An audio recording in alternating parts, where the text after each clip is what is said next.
মধ্যপ্রাচ্যে যুদ্ধ ও সহিংসতা ভয়াবহ মানবিক বিপর্যয়ের দিকে ধাবিত হচ্ছে এমন সতর্কবার্তা দিয়েছে জাতিসংঘ। বেসামরিক নাগরিকদের সুরক্ষা, শরণার্থী সংকট এবং জ্বালানি সরবরাহ বিঘ্নিত হওয়ার আশঙ্কায় উদ্বেগ বাড়ছে আন্তর্জাতিক মহলে। ডেস্ক রিপোর্টে বিস্তারিত।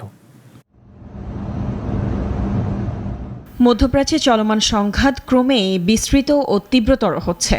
এর ফলে পুরো অঞ্চল এক ভয়াবহ মানবিক বিপর্যয়ের মুখে দাঁড়িয়ে এমনই সতর্কবার্তা দিয়েছে জাতিসংঘ।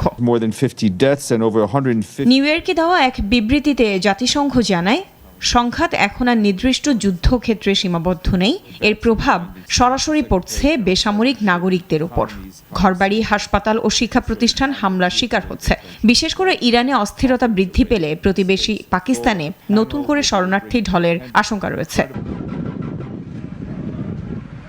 পাকিস্তান ইতোমধ্যে প্রায় ১৩ লাখ নিবন্ধিত শরণার্থীকে আশ্রয় দিচ্ছে, ফলে নতুন চাপ নেওয়ার সক্ষমতা সীমিত। একই সময় আফগানিস্তানে প্রায় ২,২০ লাখ মানুষের মানবিক সহায়তা প্রয়োজন, যা আঞ্চলিক অস্থিরতায় আরও বাড়তে পারে।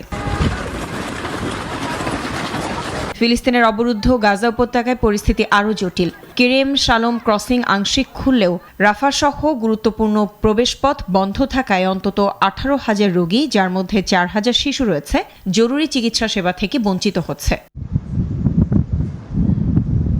লেবাননেও উত্তেজনা চরমে। দক্ষিণাঞ্চল ও বেকা উপত্যকার বহু এলাকা খালি করার নির্দেশ দেওয়া হয়েছে।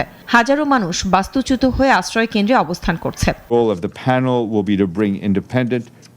জাতিসংঘ আরও সতর্ক করেছে, হরমুজ প্রণালী বা লোহিত সাগরের মতো গুরুত্বপূর্ণ সমুদ্রপথ বাধাগ্রস্ত হলে বিশ্বজুড়ে খাদ্য ও জ্বালানির দাম অস্বাভাবিকভাবে বেড়ে যেতে পারে।